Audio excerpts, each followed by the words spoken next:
Estamos viviendo un gran reseteo en todo, en muchísimas circunstancias, y sobre todo en el ámbito geopolítico.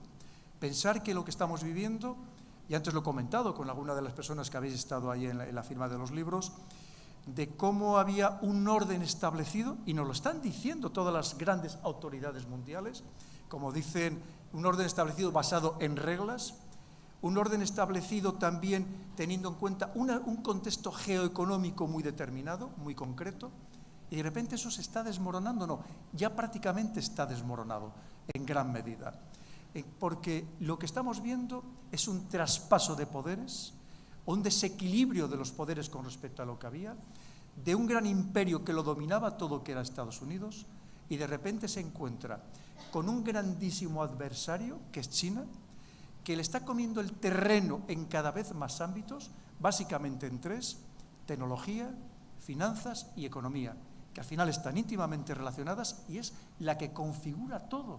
La economía es la que manda, la que al final la que establece las nuevas normas.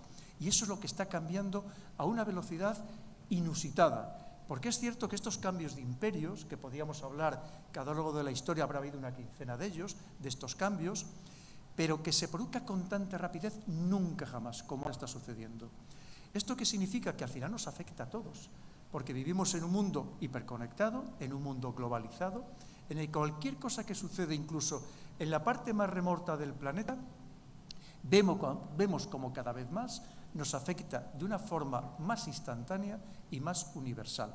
Y este es el gran cambio de paradigma que en realidad lo está modificando todo. Que hay otros en paralelo, porque es que además es que se están juntando muchísimas circunstancias, extraordinarias circunstancias, que como digo, el mundo siempre, como se dice, ha sido VUCA, volátil, ambiguo, incierto, complejo, pero que se produzcan con esta rapidez los acontecimientos y que además se junten tantísimos a la vez, nunca se había producido, porque estamos viviendo otro cambio increíble, que es todo lo relacionado con la tecnología. Todo esto que nos parece que ahora dicen, no, es que ahora a ver si ponemos coto a la inteligencia artificial. Digo, a buenas horas. Si esto no se le va a poder poner coto, porque lo mismo que cuando empezó Internet, lo considerábamos incluso torpe, inútil. Yo os podía contar una anécdota. La primera vez que utilicé Internet, allá en el año 1993, fue en la sede del Parlamento Europeo, en Bruselas. En mitad de un pasillo había un ordenador, una mesa y una silla, y le pregunté, ¿y esto qué es? Dice, pues algo que llaman Internet. Y un día me senté y me pareció lo más inútil del mundo. Claro, entonces pensar que debía haber como 300 páginas web. Pues esto es lo que está pasando hoy todavía con la inteligencia artificial. Cuando hay quien dice, es que le he preguntado al ChatGPT y la respuesta que me ha dado es un poco absurda. Y yo sé que esto está empezando. Pero está empezando significa que mañana, pero no, digo mañana literalmente, mañana día 15, habrá mejorado una barbaridad. El día 16, lo de hoy día 14 ya no servirá absolutamente para nada porque parecerá la prehistoria. Esta es la velocidad a la que está avanzando todo. Con lo cual, además de esta modificación, perdona, si voy muy rápido me lo dices, por favor, para ir más lento, que no te había visto, perdona, y además te agradezco lo que estás haciendo. Como os decía, no solamente es la gran modificación del espectro geopolítico, sino que estamos viendo es una transformación de todo. Y si se transforma la tecnología, significa que el cambio también es en los ámbitos laborales, sociales, económicos y políticos. Y por lo tanto, ¿qué significa? Que tenemos que estar todos muy alertados de lo que está pasando, de efectivamente intentar hacer ese pronóstico, que es muy difícil, de lo que puede pasar, pero un mañana que no está muy alejado, que es inmediato. Y por eso veréis que en las soluciones que doy en el libro, una de ellas que ha chocado mucho, que me lo han preguntado muchas veces, es que teníamos que crear un ministerio del futuro. Pero un ministerio del futuro no a 50 años vista, prácticamente inmediato, porque los cambios van a ser radicales. Y tenemos que tener líderes capaces de entender estos cambios, de modular estos cambios, para ser capaces de seguir satisfaciendo las necesidades e intereses de todos y cada uno de los ciudadanos, sin que nadie quede en absoluto atrás. ¿Qué es lo que puede suceder?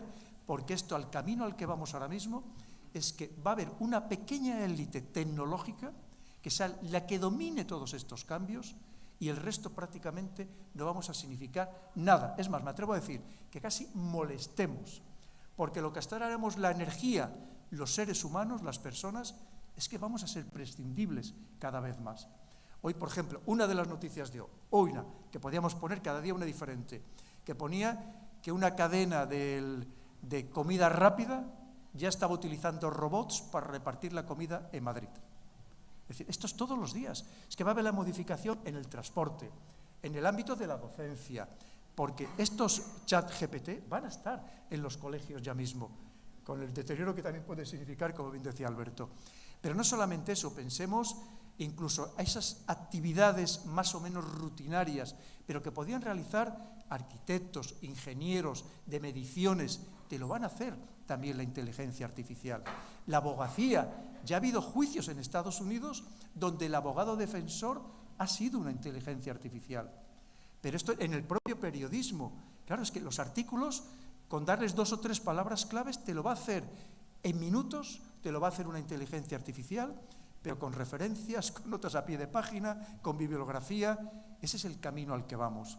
Porque pensar que cuando hablamos de una inteligencia artificial significa algo que tiene una memoria gigantesca, donde puede tener todas las librerías, todas las bibliotecas y todas las enciclopedias allí metidas, y que solo necesita que se le dé la fórmula adecuada para poderlas interpretar y dar las respuestas correctas a las preguntas que se le formulan. Es que el cambio es total. Y ese es el momento en el que estamos, Alberto, en un momento de cambio absoluto. Por eso necesitamos que nos lideren los mejores, personas verdaderamente capacitadas, personas formadas, personas que entiendan, una vez más, todos estos cambios que se están produciendo. Y es el momento, no podemos perder más tiempo. Y es responsabilidad nuestra también, de todos y cada uno de los ciudadanos, ser exigentes con aquellos que nos lideran y que nos van a liderar en el futuro inmediato. Sí, efectivamente.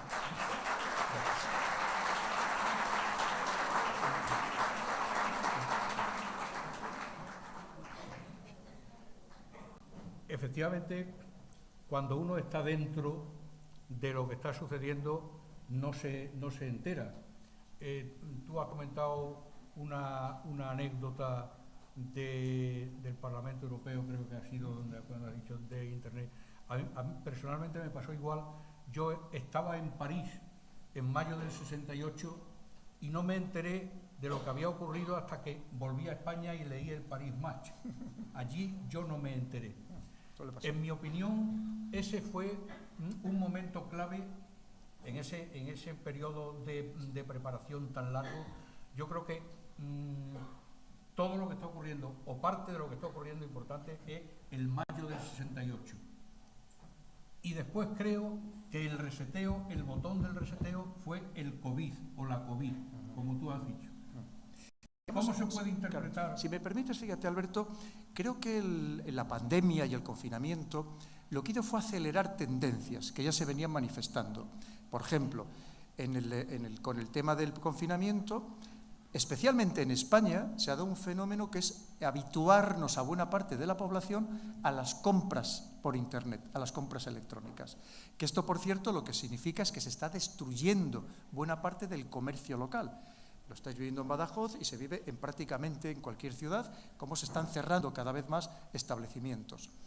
Pero, si me permites, voy a apuntar, fíjate, el tema del mayo del 68. Muchas veces, cuando me preguntan los más jóvenes, que sabéis que este es un libro muy dedicado a los jóvenes, dicen, ¿qué tenemos que hacer? Y yo les digo, tenéis que rebelaros. Es que por menos motivos que los que hay ahora, hubo un mayo del 68. Creo que sería el momento, precisamente, de esta gran rebelión, sobre todo por parte de los jóvenes. No podemos ofrecerles a los jóvenes un futuro en el que no tengan ilusión, en el que no tengan confianza, en el que no crean. Esto es terrible, esto no había pasado nunca. Los jóvenes tienen que tener precisamente fe en que va a haber un futuro mejor del momento actual. Y eso muchas veces se soluciona, por supuesto, siempre de manera pacífica, pero con una gran rebeldía que tiene que mostrarse en las calles.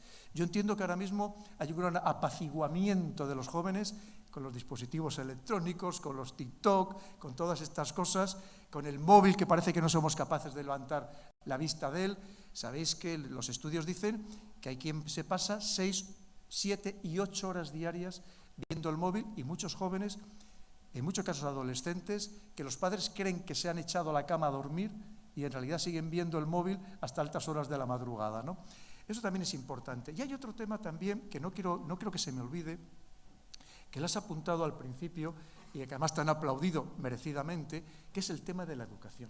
Es que eso es absolutamente clave. Si queremos tener un futuro, hay que tener una buena educación. Es que eso es el verdadero futuro. Sabéis que yo las soluciones estas que planteo, la primera de ellas, ¿de qué es de lo que hablo? De educación, pero de verdadera educación, donde se recupere la capacidad de esfuerzo, se fomente el trabajo, todo lo que de verdad nos ha llevado a ser lo que somos. Es que parece mentira que no preguntemos a nuestros padres, a nuestros abuelos, cómo levantaron España.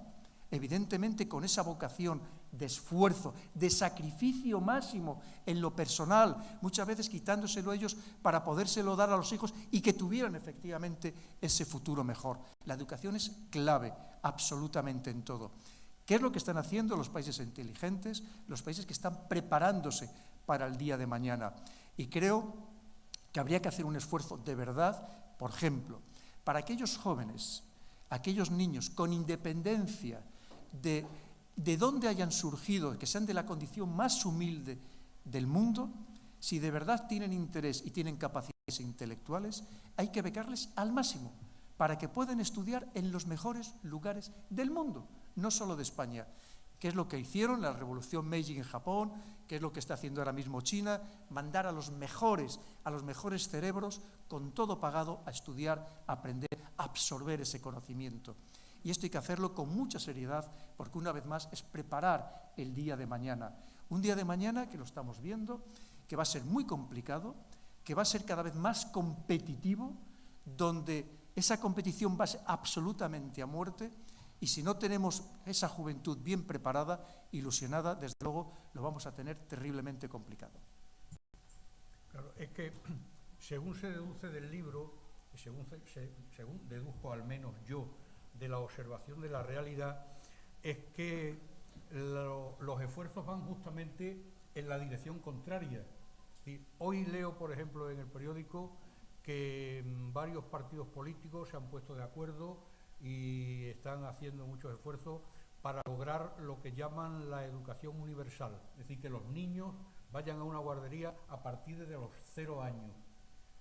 Si a esto unimos la configuración de los programas educativos, se ve claramente que hay una intención de manipulación, quizá para que la educación sea en lo instrumental cada vez mejor, pero en lo humanístico, que es una cosa a la que te refieres mucho en el libro, es decir, estamos perdiendo aquel aforismo clásico de que el hombre es el centro de todas las cosas, ¿no?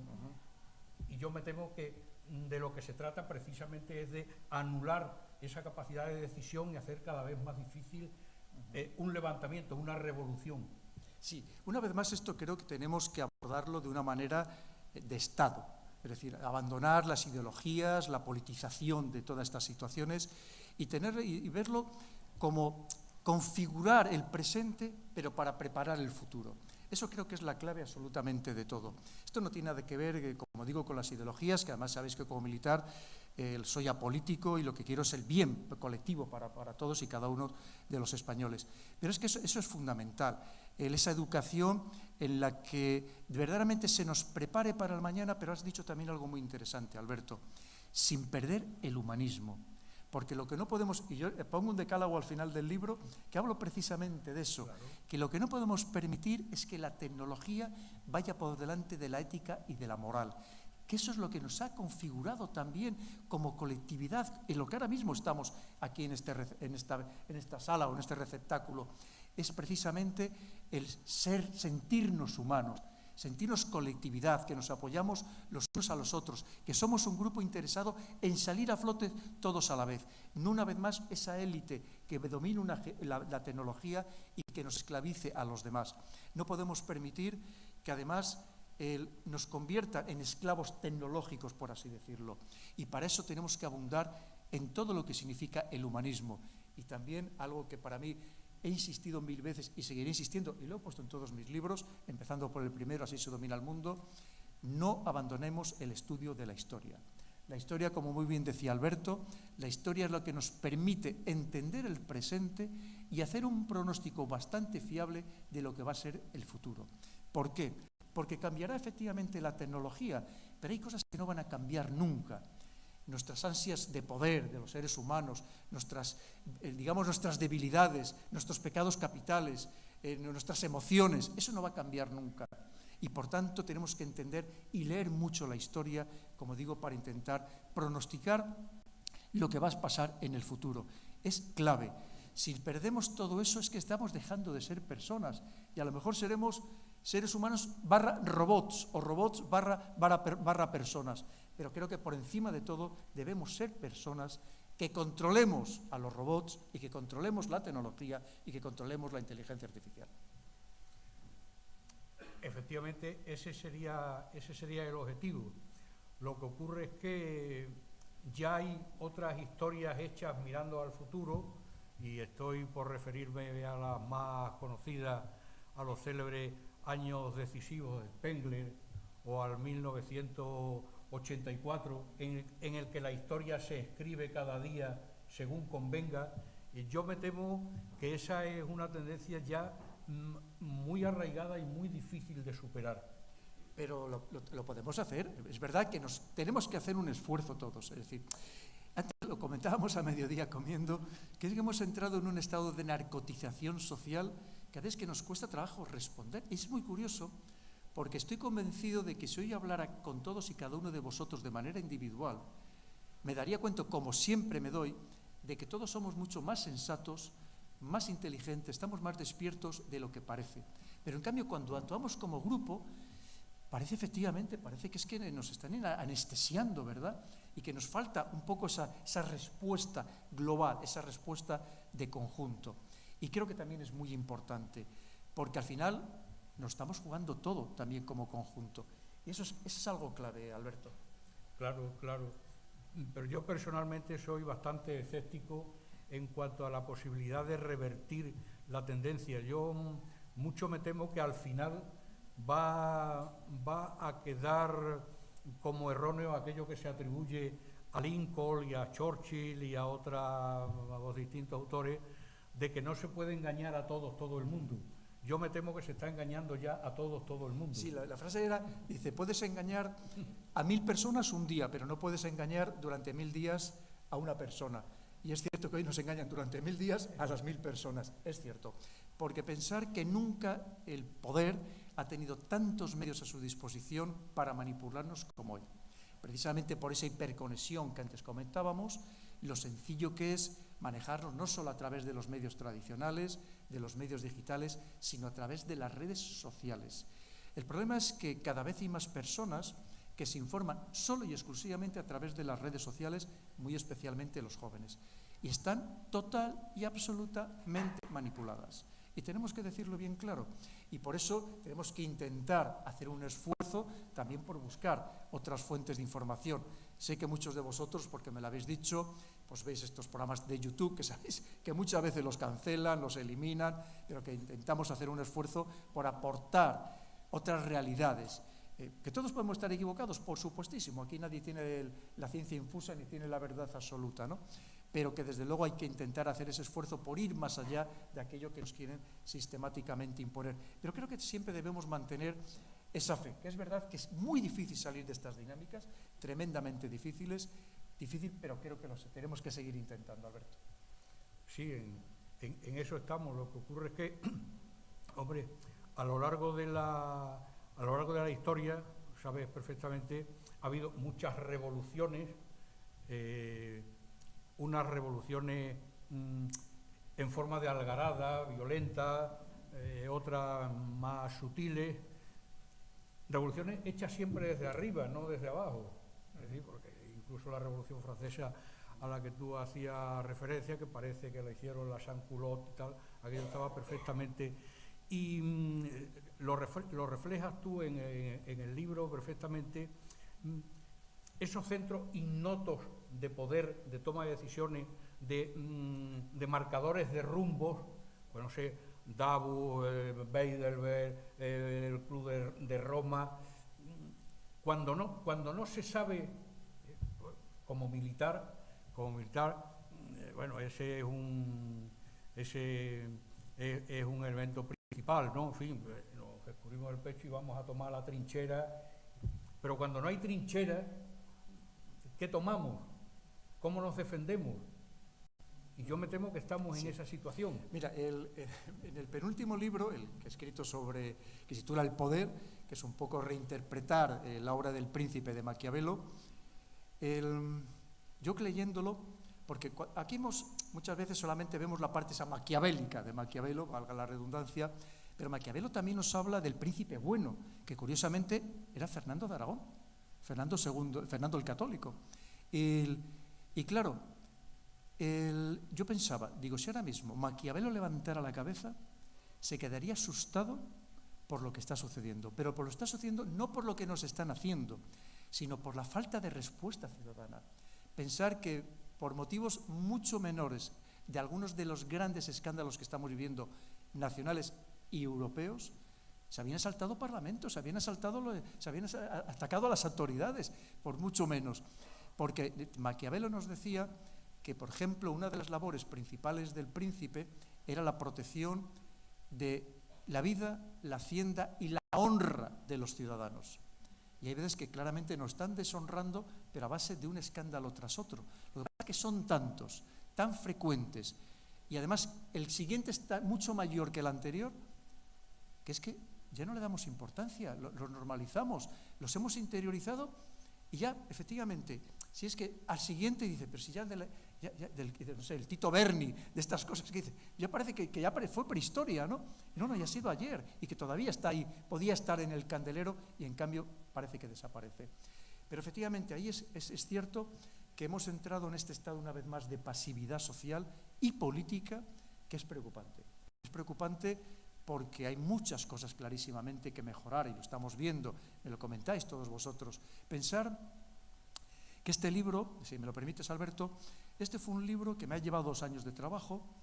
Yo tengo la fortuna de cada día estar en un sitio distinto, hablando con personas de todas las ideologías, de todas las posiciones sociales, políticas, pero me daba cuenta que cuando hablaba individualmente con las personas, como hoy, que me venís, que cada uno me contabais un poco vuestra vida, que había muchas preguntas, había muchas cuestiones, había muchas inquietudes que eran recurrentes, que eran las mismas. Daba igual que fuera en Pamplona, que fuera en Cádiz, que fuera en La Coruña, me contaban lo mismo, y con independencia, como os digo, de la filiación de esa persona. Entonces, es lo que he querido trasladar en el libro. Pero claro, todo eso decíamos, ¿y cómo lo solucionamos de una manera que no esté absolutamente ideologizado, dogmatizado? Que es lo que teníamos que intentar desprendernos. Porque hay problemas muy graves. Ahí lo ponemos, tenemos el tema de las pensiones, sin ir más lejos, que no se está abordando de una manera estructural. Tenemos el tema de la soledad, algo que nos preocupa cada vez más a todos. Pensar que hay lugares de Europa donde más del 50% de las personas ya viven solas. Esto es un drama terrible, porque además si vives solo y no tienes con nadie con quien compartir o simplemente con quien debatir lo que estás viendo en la televisión, eres mucho más fácilmente manipulable, además de todos los problemas físicos y psicológicos que se generan.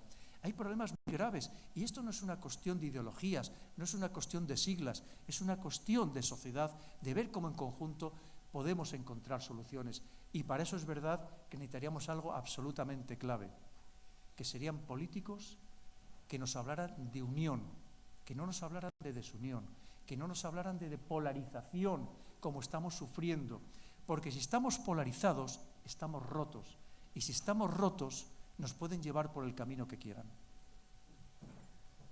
Claro, yo creo que esa es y lo dices muy bien en el libro, porque las sociedades, los colectivos han sido, y tú le dedicas mucha atención al papel directivo de las excelencias, de las aristocracias intelectuales, de los más preparados.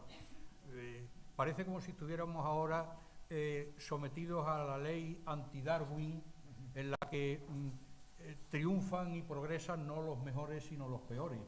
Y tú haces una serie de sugerencias en el libro, en la entrevista, o en alguna entrevista has dicho: alguna de mis ideas me puede que haga que me tachen de revolucionario, porque efectivamente algunas son algunas son revolucionarias.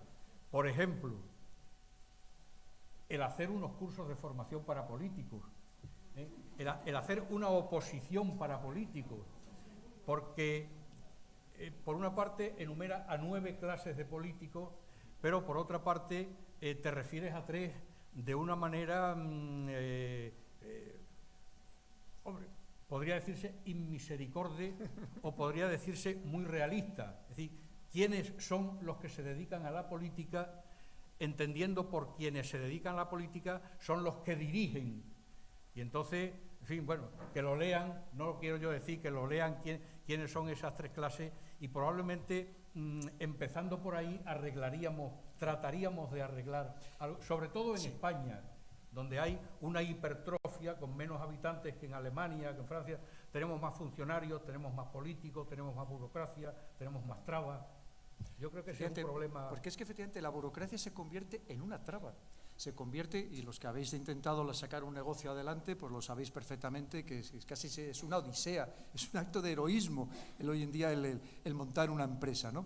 Porque son las trabas burocráticas, las municipales, las autonómicas, las nacionales, las comunitarias, es una auténtica pesadilla, ¿no?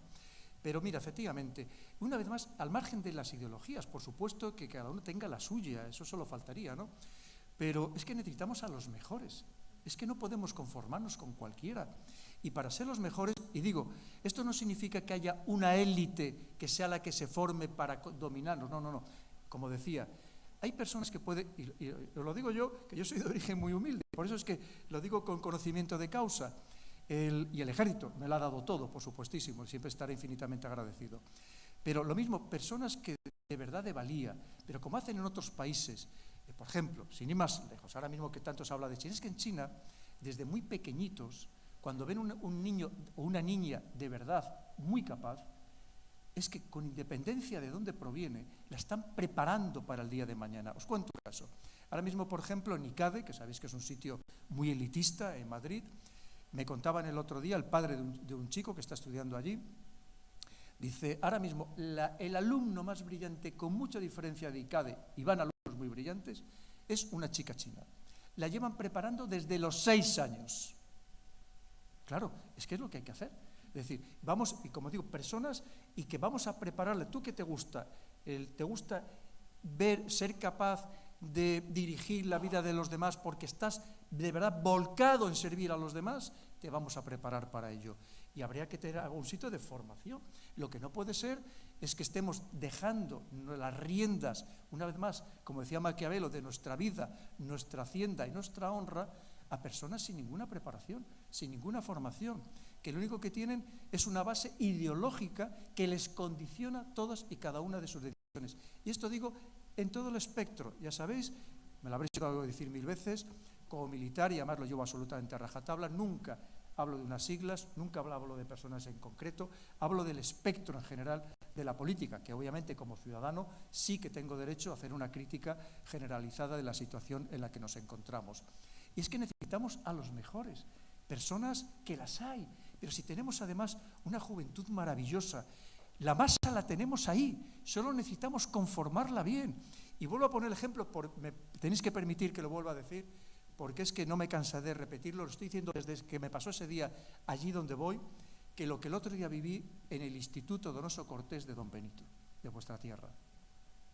Es que me impactó profundamente, Había un profesor de este instituto que llevaba más de 2 años detrás de mí para que fuera a hablar a los niños. Yo lo cierto es que, sabéis que llevo una vida de locura, y le dije, bueno, mira, ya buscaré un momento que tenga que ir a hacer otra actividad por la zona, me acercaré. Y he de decir que iba con cierta desconfianza, porque yo voy a universidades privadas que me encuentro los alumnos que no son capaces, tienes que llamarle la atención para que levante la vista del móvil. Me encuentro que muchas veces me preguntan verdaderas patochadas.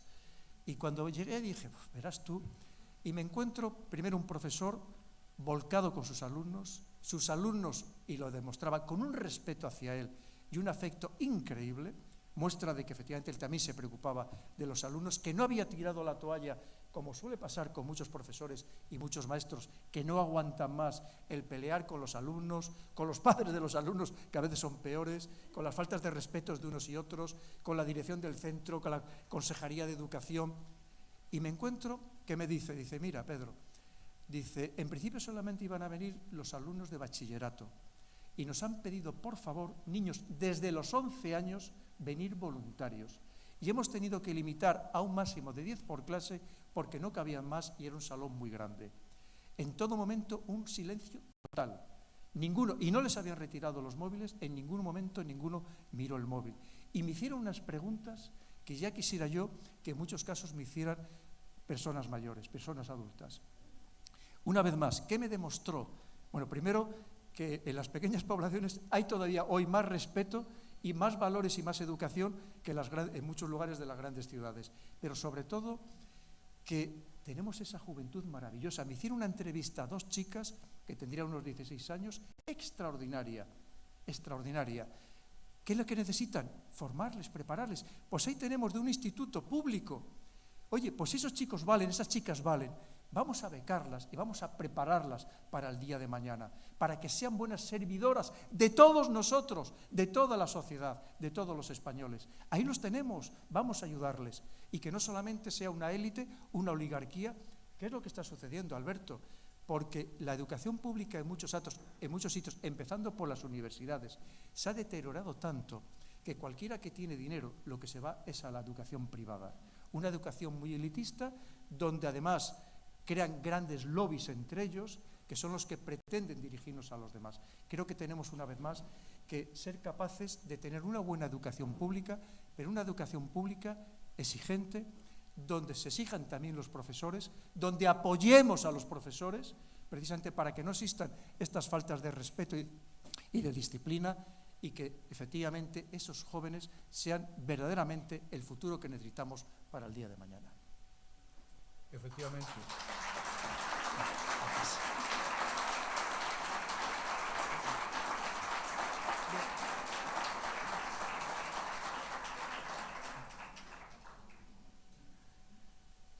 Me quedan en el tintero 1000 preguntas, pero no podemos demorarnos tanto.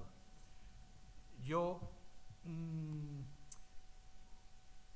para terminar, me atrevería a decir que este no es un libro recomendable, no es un libro que deba recomendarse, es un libro que debía imponerse. Gracias, y que fuera de lectura obligatoria, a ser posible antes del próximo día 28. Que cada uno...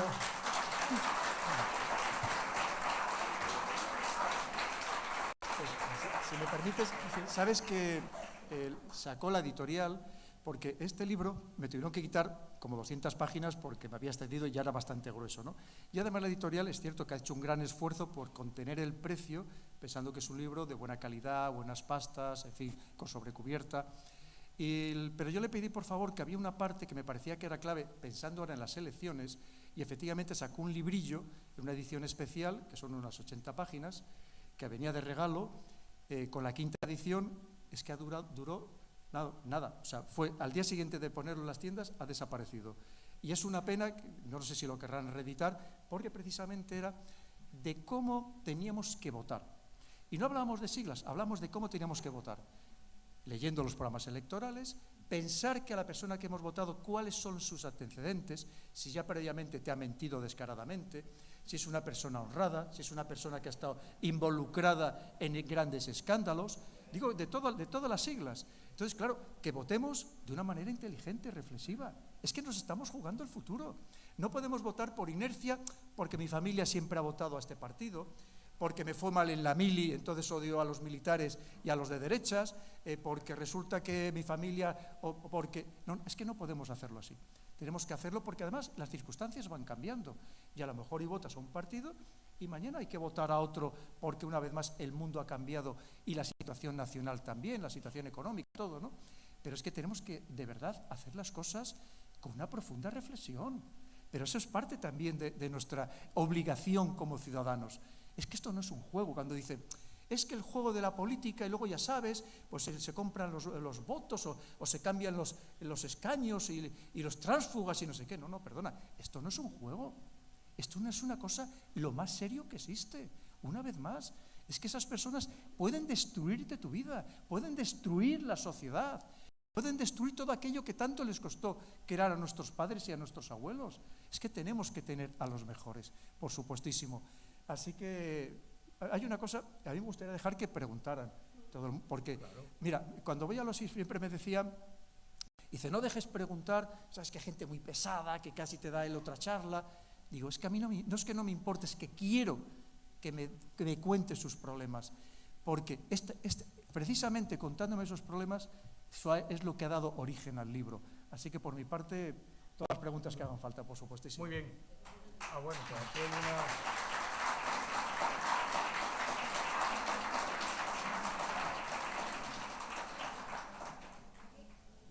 Aquí tenemos a esta señora. Muchas gracias por estar aquí, Pedro. Ha sido todo un honor conocerte, aunque para mí eres de mi familia. Carmen, ¿verdad? Sí. No me he olvidado de tu nombre. Gracias. Te llevo siguiendo desde hace muchísimo tiempo. Antes has hablado de que la juventud debería ya rebelarse y salir a la calle a exigir pues, muchas cosas que estamos perdiendo y que ha costado muchísimo tiempo ganar. Y la pregunta que te voy a hacer igual no tiene relación, aunque yo pienso que sí. El estar inmersos en este mundo global, en la globalidad. Yo he hablado con mucha gente joven y como que hemos perdido un poco, o han perdido ellos un poco, la visión de patria, de país, de ser de un sitio, ¿no? Entonces quizá esa globalización, ese vernos de todos sitios, no hace que los chavales pierdan un poco la conciencia de unión, de país. Porque cuando hablas de la patria, de ser patriota, enseguida te tachan de facha. Entonces, quizás están un poco confundidos en ese tema. Totalmente, Carmen. Mira, más, de verdad, como suelo decirse, te agradezco enormemente que me hagas esta pregunta o este comentario, porque es clave. Verás, lo primero es que tenemos que entender cuando nosotros decimos esto pasa en el mundo, ojo, pasa en Europa y como mucho en el mundo occidental. No está pasando en todo el mundo. Y el mundo es mucho más amplio de lo que somos nosotros como europeos o como occidentales. Esto es algo que quiero dejar muy claro. Nosotros somos unos 500 millones de habitantes, los europeos. El mundo occidental, como mucho, su extensión más amplia, podemos ser 1.000 millones. Piensa que hoy en el planeta ya somos más de 8.000 millones de personas. Esto no está pasando a nosotros. Nosotros, en cierto modo, hemos alcanzado el cenit de la civilización y estamos en la pendiente, en la cuesta abajo. Hemos entrado en un materialismo, en un nihilismo, en una banalización, relativismo de todo. Eso es lo que nos está pasando a nosotros, efectivamente. Y cuando aquí tú preguntas, como el Real Instituto Elcano, de cuántos españoles estarían dispuestos a defender con las armas la integridad territorial de España, incluyendo Ceuta y Melilla, y no llega al 20%. Pero tú solo preguntas en Marruecos y resulta que el 100% está dispuesto a defender a su país con las armas. Y están ahí al lado. Te quiero decir, es que nosotros una vez más, tenemos que intentar abrir un poco el foco y pensar lo que está pasando en todo el planeta. ¿A quién le vas a contar eso? ¿A un chino? ¿Se lo vas a contar? Pero fíjate, porque además aquí tenemos ese concepto erróneo de que cualquiera que cree en la patria, efectivamente tiene que ser de derechas. ¿Qué pasa en Cuba o en Corea del Norte? Ahí también defienden a su patria y no son precisamente de derechas. Es decir, es que aquí hemos entrado en una deformación enorme de todo, ¿no? Pero que estamos equivocados. Pero eso es una labor de nuestras autoridades, empezando por la educación, de formarnos como país. Eso no significa que no respetemos la diversidad de España, en absoluto. Es más, tenemos que conseguir que con nuestra gran diversidad gastronómica, lingüística, cultural, hasta climática, tenemos que convertirlo en riqueza, Carmen. Lo que no podemos permitir es que haya políticos que esta diversidad la utilicen de manera torticera para enfrentarnos, para dividirnos. Eso es lo que no podemos permitir. Claro que hay que respetar las diversidades, pero somos un país grande y además, y he de decirlo porque lo encuentro allí donde voy, somos un país de gente noble, de gente buena, de gente solidaria, de verdad que es que somos ejemplares en todo, comparado con lo que hay en otras partes del mundo, incluyendo en muchos países europeos, que hay algunos que son verdaderamente despóticos, y xenófobos. Y lo sé muy bien, que he dado muchas vueltas por el mundo. Te quiero decir, y eso es lo que necesitamos una vez más, políticos que reconozcan esta valía, esta fuerza de España y que nos unan. Y sabéis que una de estas también medidas muy revolucionarias que me gustaría que se aplicaran sería la vuelta al servicio militar obligatorio. Pero fíjate, no solamente para empuñar las armas, que hay gente que me dice, es que yo soy objetor de conciencia, y le digo, magnífico, yo te necesito. Porque hoy en día un cibersoldado que no va a tocar nunca un arma puede hacer una labor de defensa de su patria mejor que el que empuña un fusil. Hay muchas maneras de defender la patria, hay muchísimas maneras, tremendas. Fíjate, solamente con hacer una buena contranarrativa a aquellos que permanentemente atacan a España y a la hispanidad, fíjate si ya podríamos hacer una buena labor. Pero sobre todo lo que serviría para conocernos entre nosotros, porque evidentemente los jóvenes irían por distintas partes de España, más allá de su propia comunidad, porque uno de los problemas que nos encontramos es que al estar transferida la responsabilidad de la educación, es que hay jóvenes que no saben la historia o la geografía más allá de su comunidad, que no saben dónde nacen los ríos fuera de la frontera de su comunidad. Esto es un drama, esto es un verdadero drama. Y eso precisamente nos serviría para unirnos todos, para que no nos digan que el resto de España tenemos cuernos y tenemos rabos. No, no, no, no, somos todos exactamente iguales. Y hemos sido un pueblo grande y tenemos que seguir siendo un pueblo grande. Y precisamente es lo que tú dices. Por eso te digo que lo que has dicho tú hoy, creo que es lo más importante probablemente, Carmen, de todo lo que hemos hablado aquí esta noche. Muchísimas gracias.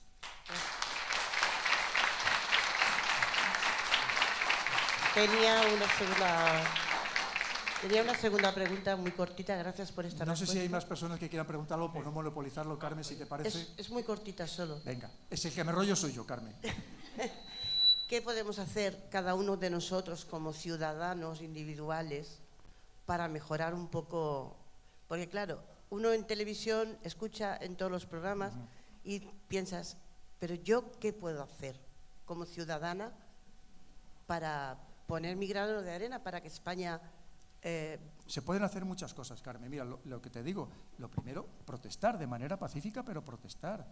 Hoy ha habido una manifestación en Madrid de agricultores y ganaderos que están absolutamente desesperados. Y alguno me lo habéis preguntado esta tarde, absolutamente desesperados. Es más, conozco muy bien a uno de los activistas, porque aquí tengo compañeros de promoción, y es un compañero de promoción, que heredó de su padre, que falleció, muchos campos de cítricos, básicamente, en Castellón, y están desesperados. Es decir, ganaderos que están teniendo que matar a sus animales porque no pueden mantenerles. Y lo que te decía, y eso cuando resulta que estamos importando frutas, verduras y hortalizas de otros países donde no se respetan las medidas sanitarias, no se respetan todas las normas de los fitosanitarios o las medidas laborales, o estamos simplemente importando, decía, leche de otros países, empezando por Francia, un país ganadero por excelencia como ha sido España. ¿Tú crees que tenemos necesidad de eso? Hay algo que está fallando, que es algo estructural, y que fíjate si podemos hacer cosas. Es que tenemos que, una vez más, tenemos siempre de manera pacífica, pero tenemos que acostumbrarnos a protestar de verdad. Y creo que hemos entrado en un estado de, como decía, de casi de atontamiento social, que no es positivo en absoluto.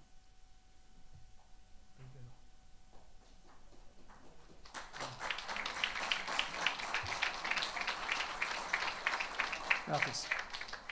Buenas noches y muchas gracias por estar aquí. Acabo de hablar de la ganadería, de la agricultura, y me gustaría hablar de un tema que parece que está, de hecho lo tratan como algo conspiranoico, que es la geoingeniería, de la cual yo le he escuchado a usted hablar en alguna ocasión. Me gustaría que hablara sobre este tema, si es posible, si cree que se está utilizando en España, porque entre otras cosas está recogida en el BOE. ¿Y de qué manera? Porque hemos hablado de que incluso puede provocar sequías. Bueno, simplemente esa pregunta. Sí. ¿Sabes que el otro día Iker Jiménez hizo un programa muy valiente? Sí.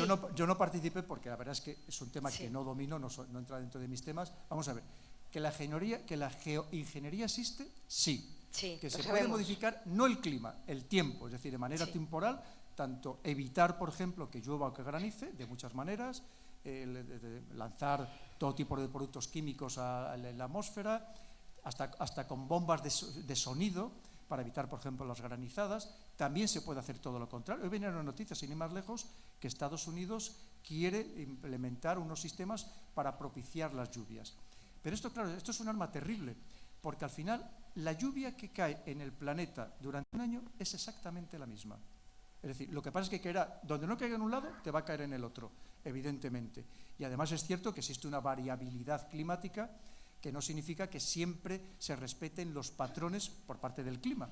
Los patrones, es decir, es que ahora tocaría que lloviera. Bueno, pero la idea es que no llueve.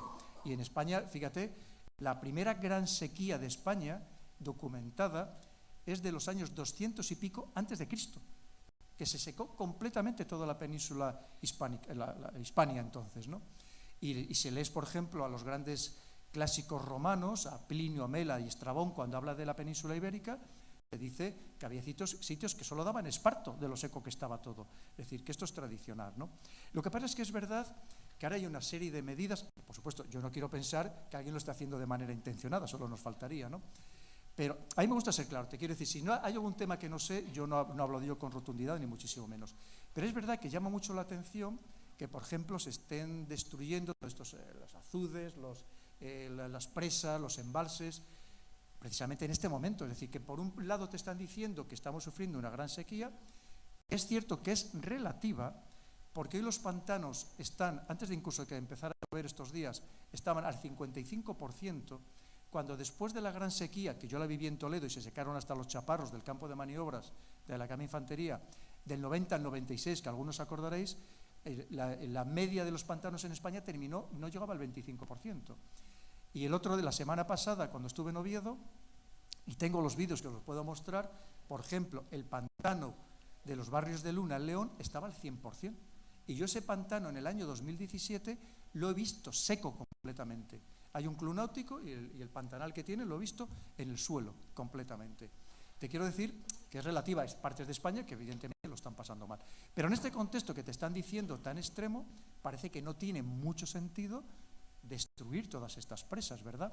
Que las presas acumulan sedimentos, esto no es de ahora, esto se sabía desde la época, desde siempre, ¿no? Por supuestísimo, que es uno de los problemas que existen. Pero claro, no parece lo más sensato en estos momentos en concreto.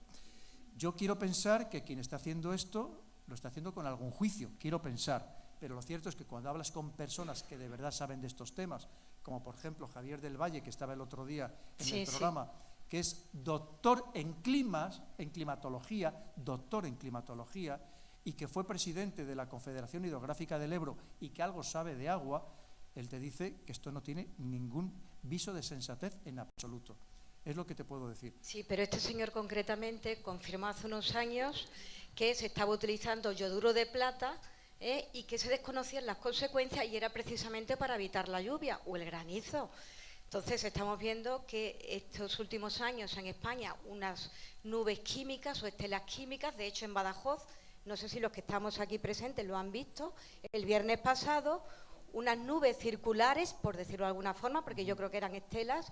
Ha habido gente que ha llamado, usted que es militar, han llamado a la base aérea y no han sabido explicar a qué correspondían. Entonces, sí, creo que es un tema que se debería tocar, claro, y como sé que usted lo ha tocado, por eso le quería preguntar. El otro día, si no participes, porque de verdad te digo con sinceridad que yo no soy experto en este tema. Yo lo que sé es de oídas de referencia a lo que me cuentan pues estas personas que sí que son científicos. De hecho, mira, te voy a contar, Javier del Valle ha escrito un libro, que además lo he escrito con mi anterior editorial, con Rosa Merón. A la editorial le han amenazado para que lo retire de las librerías. A este hombre, que te digo, lo escribe con un catedrático de física aplicada, no son cualquiera, les han hecho la vida imposible. Les prohibieron presentarlo en todos los sitios. Al final lo consiguieron presentar y fueron allí a hacerles una manifestación para decirles que aquello era todo mentira lo que estaban contando. Y no solamente eso, este hombre me contó que él había participado durante 6 años en la radio principal, la que más se oye en todo Aragón, de manera gratuita, altruista, todas las semanas, y cuando dice, oye, pues ahora por favor presentadme el libro, y que se negaron en redondo a presentárselo. Esa es la manipulación en la que estamos. Ayer este compañero de promoción me contaba que había estado en un programa de televisión por la noche, no voy a decir cuál, pero os podéis imaginar, y que no le habían dejado decir todo lo que él iba a contar Y él es algo que es agricultor y que lo está sufriendo directamente y que no se lo habían dejado contar. Y que además todo el mundo le pensó que lo que iba a contar era un bulo y que no sé qué, y no le dejaron hablar. Es decir, y le pasó ayer, y me lo contaba esta mañana el hombre, decía, frustración absoluta, estoy desesperado.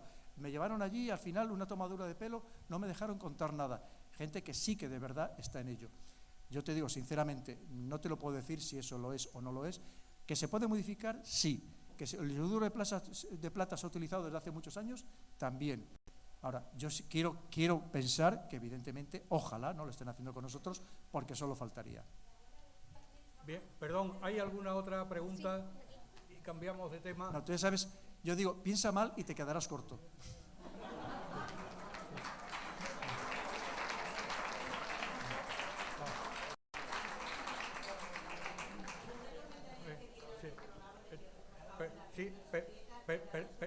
Perdón, ¿le pasan allí la...?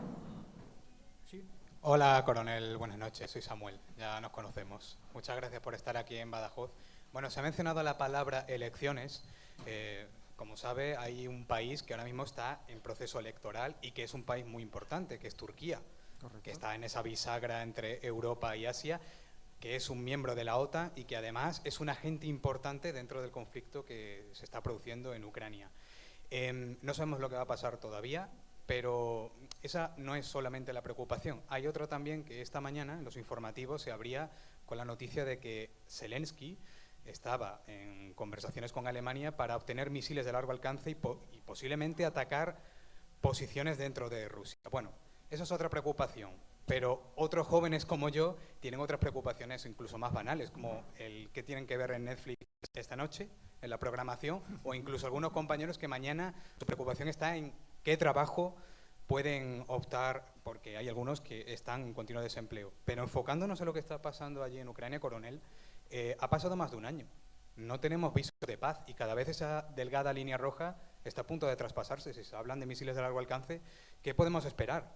Y tenemos muchas preocupaciones diarias, pero allí se está produciendo un acontecimiento que puede marcar, bueno, se puede convertir ya en lo que yo pienso en un conflicto mundial. ¿Qué puede pasar, coronel? Muchas gracias. Muchas gracias a ti. Mira,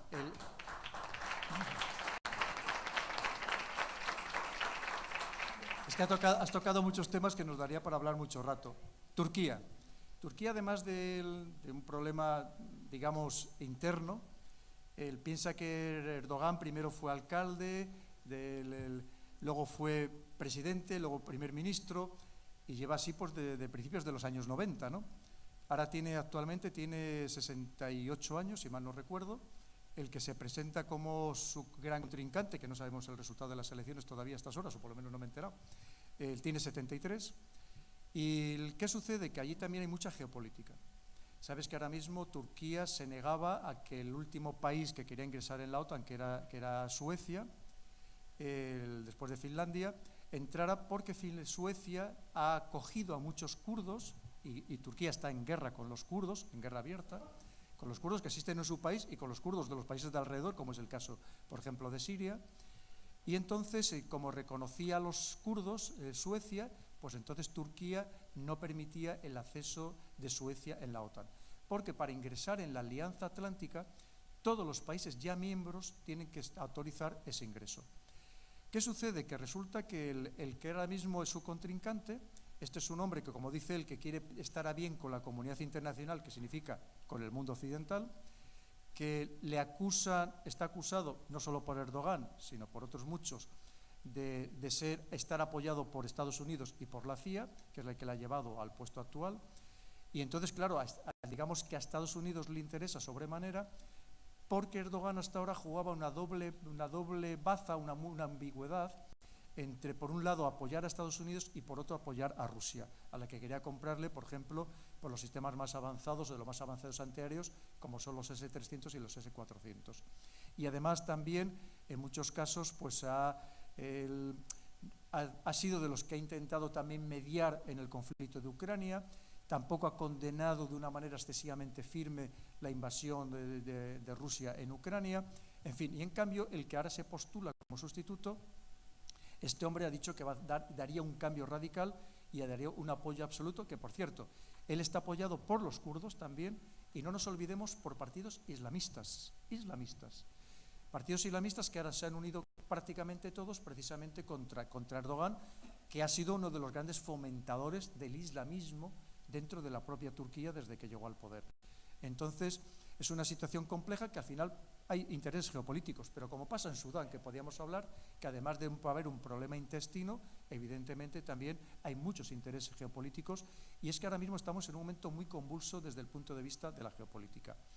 Hablabas de Ucrania. Ayer la Alemania ha aprobado otra ayuda de otros 6.000 millones de euros, incluyendo enviar otros 30 carros de combate Leopard. Sabes que hace pocos días ya el Reino Unido le ha enviado, ya le ha empezado a enviar, y dice que va a enviar más, misiles de crucero de largo alcance de hasta 500 kilómetros de distancia, dependiendo de la cabeza que lleven, que pueden llevar hasta 400, 500 kilos de explosivo de TNT, y los Adol Storm a Ucrania. Esto simplemente es echar más leña al fuego, evidentemente, porque aquí de lo que nadie está hablando, empezando por nuestro jefe de la diplomacia europea, no está hablando de paz. Si habéis oído, lo tenéis el vídeo circulando por las redes, que decía que incluso los europeos teníamos que dejar las prestaciones de las pensiones o de pensar en nuestra sanidad, en nuestra educación, para enviar más armas a Ucrania.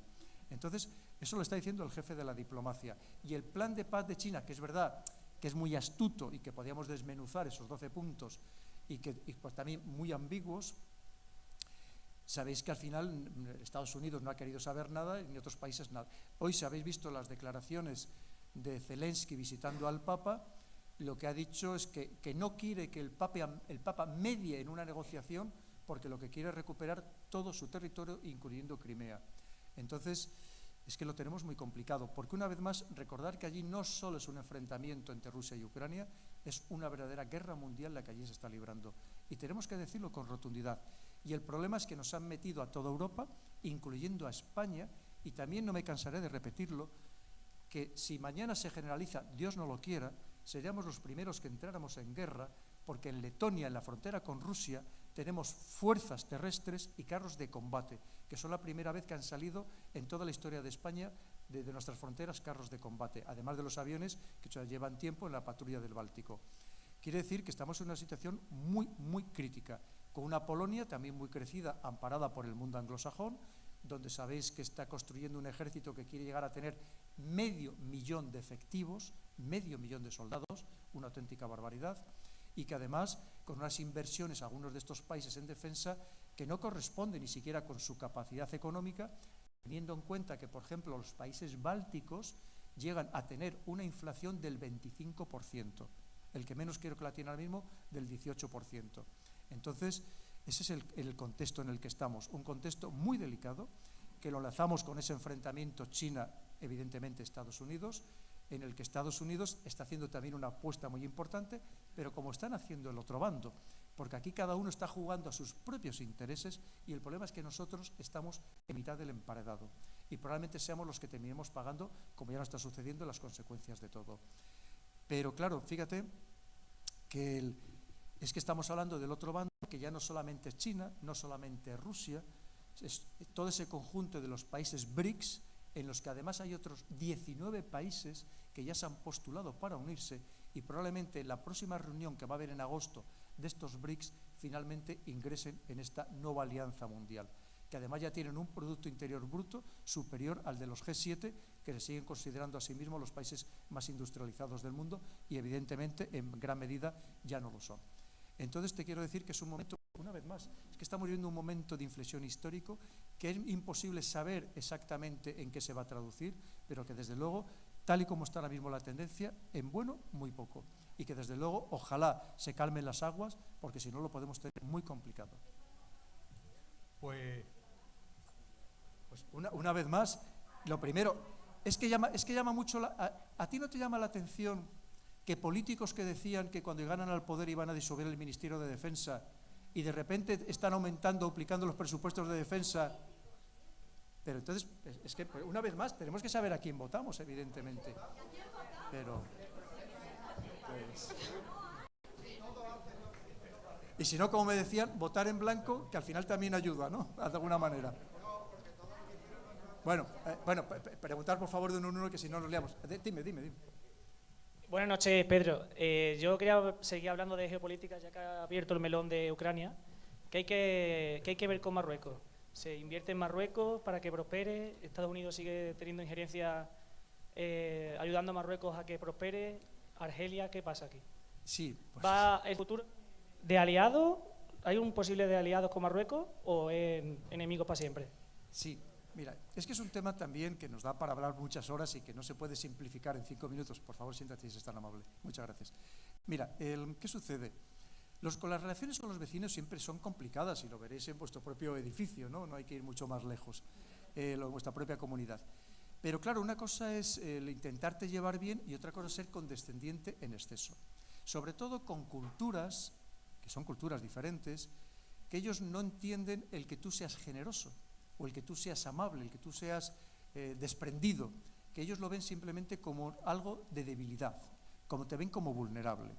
Y además, es verdad que Marruecos, yo lo he dicho 1000 veces, lo ha hecho muy bien para él, ha conseguido grandes apoyos internacionales, ahora mismo se siente fuerte y sabe que en cierto modo nos puede seguir coaccionando, básicamente porque tenemos 3 intereses relacionados con Marruecos que para nosotros son muy importantes. Uno es el terrorismo salafista yihadista, otro es todo el tema del narcotráfico y el otro, lamentablemente, porque hablamos de personas, de seres humanos, y nos tiene que doler mucho, que es el tema de la inmigración. Entonces, él sabe que tiene unas herramientas muy poderosas para podernos presionar. Y si encima tiene muy buenos apoyos internacionales y además está invirtiendo en defensa y está comprando incluso medios de los que nosotros carecemos, pues evidentemente ahí tenemos el problema servido. Eso no tengamos ninguna duda.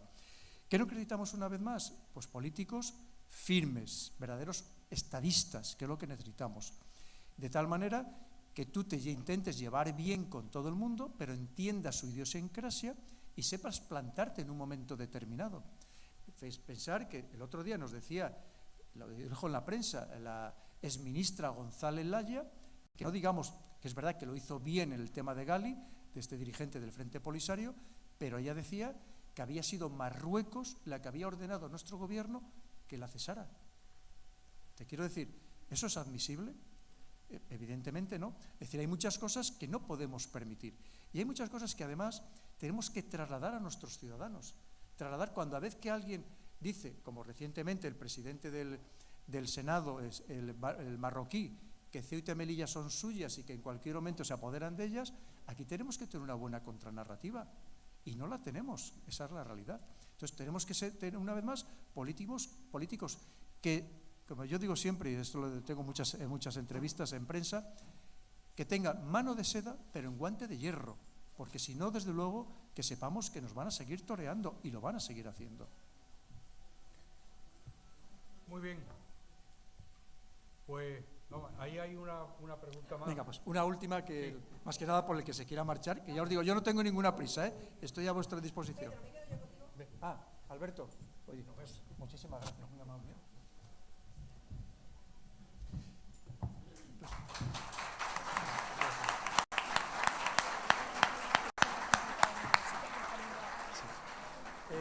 Quería preguntar, ¿verdad? ¿Quién tiene el micrófono para pasárselo a este señor? Ahí a la derecha, y luego me parece que hay 2 preguntas al fondo. Vale.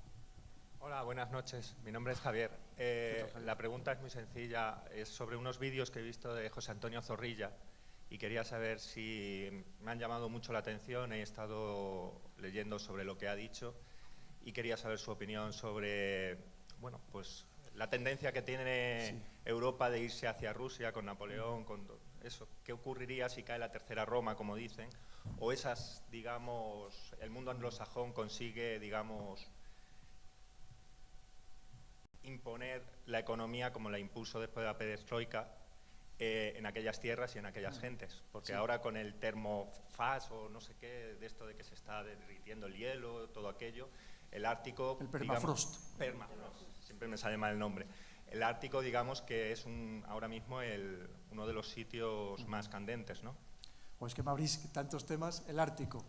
El Ártico, pensar que todavía queda que se lo repartan los 5 países del entorno. Pero además de que se lo repartan los 5 países que no se ponen de acuerdo, porque uno dice que tiene que ser hasta donde llega la plataforma continental, otro simplemente que trazar las fronteras actuales o sea, llevar las fronteras actuales hasta donde se encuentren unas con otras. Pero, por ejemplo, China ha dicho que también quiere repartir, que le repartan parte del Ártico. Claro, y es que ahora China, con lo potente que es, pues igual hasta lo consigue que le repartan una parte del Ártico. Claro, se piensa que el Ártico ya no solamente es los recursos que se sabe que tienen de hidrocarburos, estamos hablando de agua, estamos hablando de pesca, estamos hablando del krill, por ejemplo, un molusco microscópico del que se alimentan, por ejemplo, las ballenas. Es decir, que estamos hablando de recursos naturales muy importantes.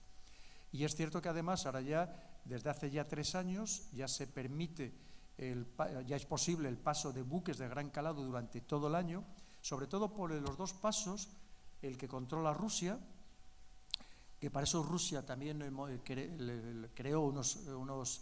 construyó unos rompehielos de propulsión nuclear de más de 65.000 caballos de potencia. Entonces, claro, es que el Ártico tiene una importancia enorme actualmente, enorme.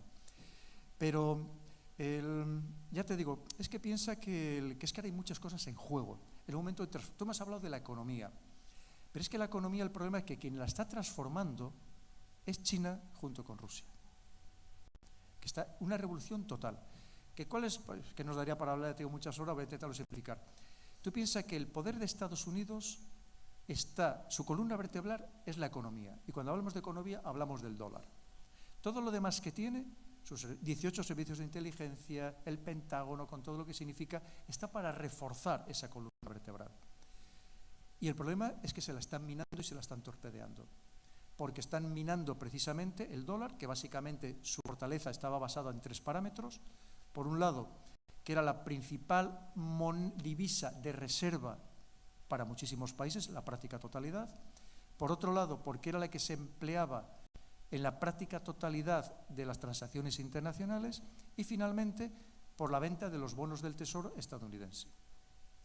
Entonces, claro, todo eso es que te podía dar todos los datos del mundo, porque los sigo a diario. Todo eso se está desapareciendo. Entonces, Estados Unidos está muy nervioso, porque es que ese es su auténtico poder. Y sobre todo pensando que desde el 15 de agosto de 1971, cuando Nixon abandona el patrón oro, Estados Unidos ha seguido siendo la potencia que es, porque puede seguir imprimiendo dólares a capricho, pero siempre y cuando nosotros los utilicemos. Pero ¿qué pasa si los dejamos de utilizar o se dejan de utilizar en el mundo en gran medida? Y cada vez hay más países, y ya te voy a dar datos absolutamente exactos, de que están pasando al yuan, o al petroyuan, o al yuan digital. Entonces, claro, es que esto es la guerra total. Porque al final lo de Ucrania no es ni más ni menos que un reflejo de toda esta situación. Tú fíjate si es grave todo lo que estamos comentando. Entonces, es que esto no es un juego, una vez más, ni mucho menos. Estamos en un cambio de ciclo absoluto, que no sabemos en qué va a degenerar, porque Estados Unidos lo que está intentando, claro, es no perder ese poder absolutamente dominatorio de todo el planeta que ha tenido. Y lo tiene muy complicado actualmente. Y lo que está buscando es el apoyo de sus socios y aliados para ver cómo sostiene ese poder, ese imperio. Y esos socios y aliados somos nosotros, evidentemente, ¿no? Y claro, con lo cual la situación es tremendamente tensa. Esto es lo que te puedo contar un poco por hacértelo de una manera absolutamente breve, pero que en cualquier caso, una vez más, que no se nos olvide que estamos en un punto de inflexión histórico, que esto que está pasando se estudiará en los libros de historia. Se desenvuelva como se desenvuelva, sea cual sea el resultado final, se estudiará en los libros de historia. Creo que al fondo.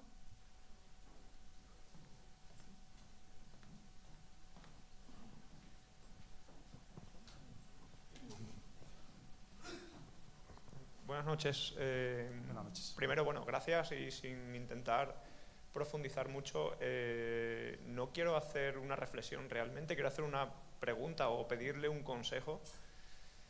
Y basándonos un poco en el ejemplo o las analogías que ponía usted antes, y tirando quizás de clásicos más orientales en vez de Maquiavelo, a lo mejor irnos a la parte más de Sun Tzu o algo así, todavía más antiguo, utilizando su campo de enorme experiencia y sobre todo que es una primera lanza de todo lo que es la inteligencia y la contrainteligencia. El consejo, la pregunta sería, si asumimos como símil que en geoestrategia siempre va a haber conflicto de intereses y gente que dice una cosa y juega otra, si en nuestro día asumimos que es parecido, es decir, todos los que aquí hemos aplaudido muchas iniciativas que esta noche se han dicho y estaríamos de acuerdo casi todos, vamos a asumir que hay gente, digamos, que es hipócrita o doble moralista y no actúa así. ¿Cómo usted, como persona experta en contrainteligencia, lo detectaría y cómo pondría solución a eso a nivel de vecinos? Pues mira, muy buena pregunta. No es sencillo, porque hoy en día piensa que estamos en una situación de guerra. Y recordemos, ya que has citado a Sun Tzu, ¿qué nos decía Sun Tzu con respecto a la guerra? Nos decía, toda guerra se basa en el engaño. Y por tanto, lo que estamos viviendo es una abundancia de propaganda, de desinformación por parte de todos los bandos. Lo que pasa es que, claro, tú piensas que a ti la información que te llega principalmente, ¿de dónde procede? ¿Tú lees todos los días RT? ¿O lees Sputnik? ¿O lees los medios chinos? ¿O qué es lo que lees? ¿O qué telediarios ves? ¿Ves los tuyos? Nosotros nos estamos tragando nuestra propia propaganda de guerra. O sea, ¿cómo lo ve usted en su comunidad de vecinos, por ejemplo? Sí, claro, no es fácil. Lo que pasa es que, hombre, vamos a ver, cuando haces un screening, que así se llama de persona, por ejemplo, en contrainteligencia, cuando, por ejemplo, se va a contratar a alguien para trabajar en una base militar, tú tienes que conocer todos sus antecedentes, haces un análisis a fondo. Que, por ejemplo, aquí en algunos partidos les ha pasado que no sabían a quién metían en su partido, no hicieron una labor de screening adecuada, ¿no? Y luego piensa que siempre hay mucho oportunista en el mundo de la política, pero claro que se puede hacer. Y más hoy en día, que a través de lo que se llama inteligencia de fuentes abiertas, que simplemente investigando, por ejemplo, en Internet, en las redes sociales, o ya si quieres desde el punto de vista estatal, comprando datos a los data brokers, tú puedes conocer prácticamente todo de la vida de una persona. Entonces, llega un momento que es muy difícil ocultar. Por ejemplo, hoy en día un servicio de inteligencia va a saber de tu vida todo. Cuando te digo todo, por supuesto, todos los ingresos que tengas, los gastos que has tenido, y más hoy en día que la tendencia es cada vez más hacer todos los gastos digitales, ¿no? Y claro que se puede saber. ¿Que no es fácil? No lo es. Porque, mira, hoy hacer inteligencia es relativamente sencillo. Hacer contrainteligencia es tremendamente complicado. Porque la contrainteligencia no solamente es vigilar o supervisar que el adversario no tenga información sobre ti o los tuyos, sino también que los tuyos no proporcionen información a los adversarios. Y hoy en día es tremendamente complejo. La labor de la contrainteligencia nunca ha sido tan difícil como hoy día. Por si te sirve de algo así, por decirte una respuesta corta.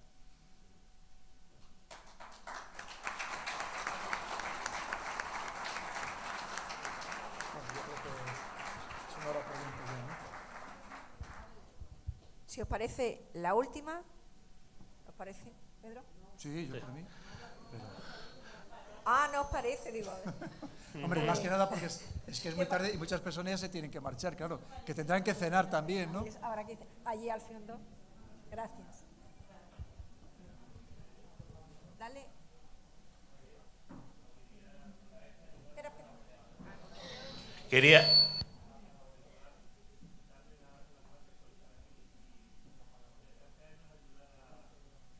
Espera, que se apaga.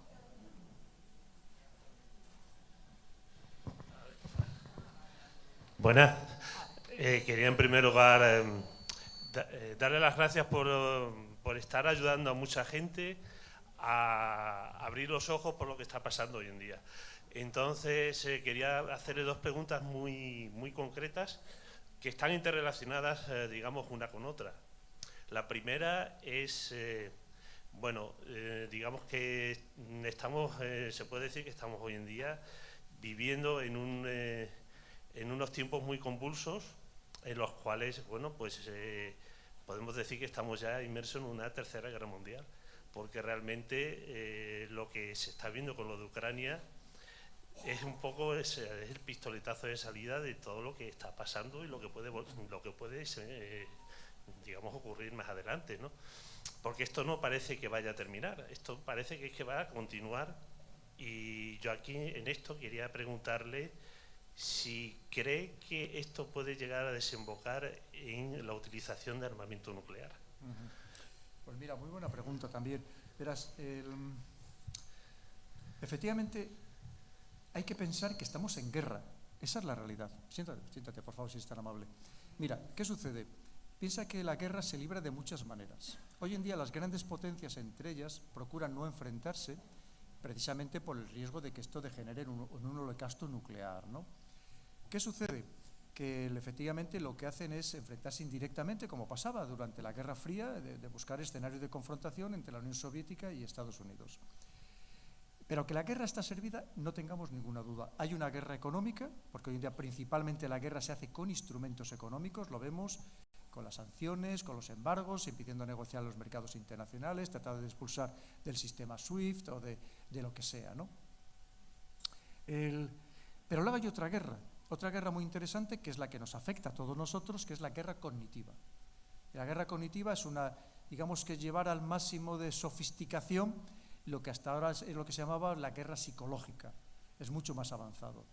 Pues todo lo que hablamos de manipulación mediática, de propaganda, de desinformación, que cada vez, como digo, hay países que tienen divisiones enteras que se dedican a hacer esta guerra cognitiva, que son las que actúan en las redes sociales, que esos que ves, esos bots, no son por casualidad ni mucho menos, son totalmente, es una guerra que se libran entre ellos, evidentemente, para tratar de imponer relatos, de imponer narrativas, para que nosotros traguemos, evidentemente, esos relatos y esas narrativas. Pero la guerra está ahí. Posibilidad de que se llegue a utilizar el arma nuclear. Lo primero tenemos que distinguir que el arma nuclear es muy amplia. Evidentemente, no es lo mismo lanzar una bomba, como en su momento fue Hiroshima y Nagasaki, que estamos hablando de entre 15 y 21 kilotones, que poder lanzar como la bomba, el experimento mayor, que fue el que realizó la Unión Soviética con la bomba Tsar, de 50 megatones. Claro, estamos hablando de palabras mayores. Lo siguiente es que en los acuerdos START, que todavía de momento siguen vigentes, los New START, lo que limitaban son el número de cabezas activas para ser lanzadas en cualquier momento, tanto de Estados Unidos como de Rusia, a 1.500. Pero lo que no te dice es la potencia de cada una de esas cabezas, y como vemos puede ser tremendamente variada. Para que nos hagamos una idea, que además eso sería el holocausto total, pensar que los 5 grandes países, que son los miembros permanentes del Consejo de Seguridad de Naciones Unidas, todos ellos tienen submarinos, además, submarinos de propulsión nuclear, además de lo que son los de ataque lanzatorpedos, lo que son lanzadores de misiles con cabeza nuclear. En el caso de Estados Unidos, tiene aproximadamente 15 de la clase Ohio, disponibles suele tener entre 10 y 12, los demás suelen estar en dique seco, en reparación o en mantenimiento, y estamos hablando de que cada uno de estos submarinos puede destruir simultáneamente más de 200 ciudades del mundo, simultáneamente, porque pueden llevar embarcados hasta 24 misiles Trident de 2 de 5, que estamos hablando superpotentes, que además todos llevan los sistemas de vehículos de entrada múltiple, que es decir, que van a distintos lugares con cada una de sus cabezas. Pero también los tiene Francia, además ahora está renovando su flota nuclear, también los tiene el Reino Unido. Los submarinos son más pequeños, son los de la clase Vanguard, montan menos misiles, pero son exactamente los mismos misiles de Estados Unidos, los Trident 2 de 5, pero también los tiene Rusia y también los tiene China.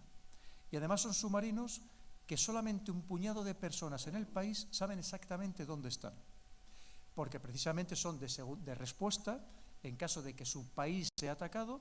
A estos se les da la orden de lanzar los misiles contra el país que ha lanzado la primera ondanada, aunque su país haya desaparecido. Entonces, evidentemente, nadie quiere llegar a ese extremo.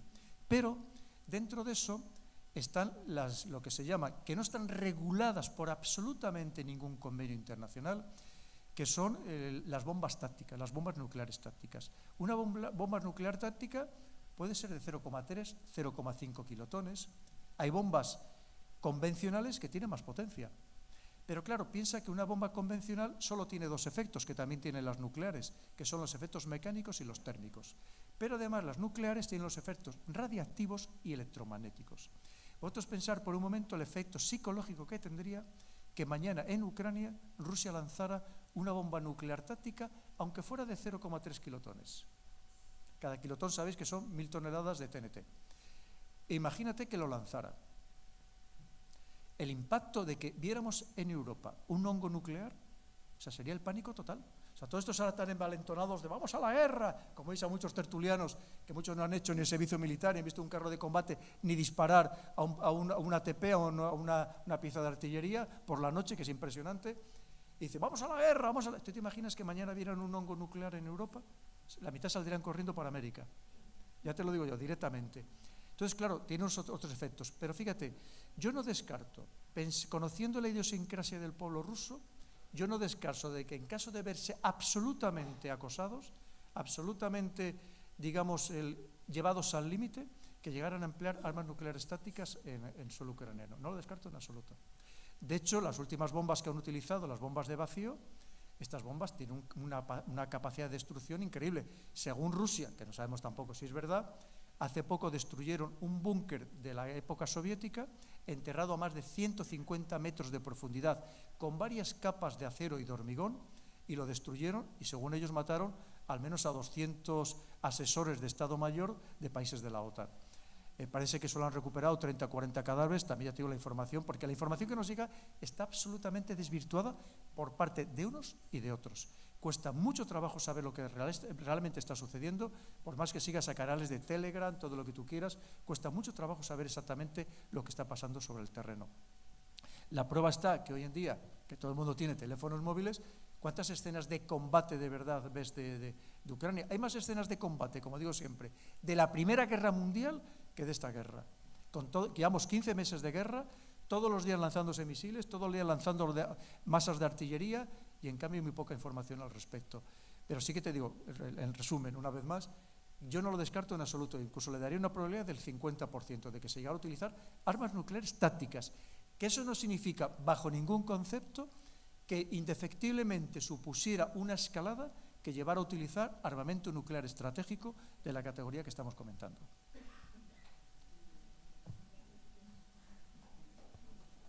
Bueno, no tengo ganas de acabar ya. Yo también tengo derecho a ir a cenar a casa. Bueno, yo creo que con razón también los técnicos, las amables azafatas que aquí tenemos, las personas que nos han hecho el lenguaje de signos, que se lo agradecemos mucho, creo que también tienen derecho a descansar y irse a su casa. Ya os digo, yo por mí, si queréis, seguimos hablando fuera, os sigo firmando libros, lo que queréis, que yo estoy a vuestra entera disposición. Muchas gracias.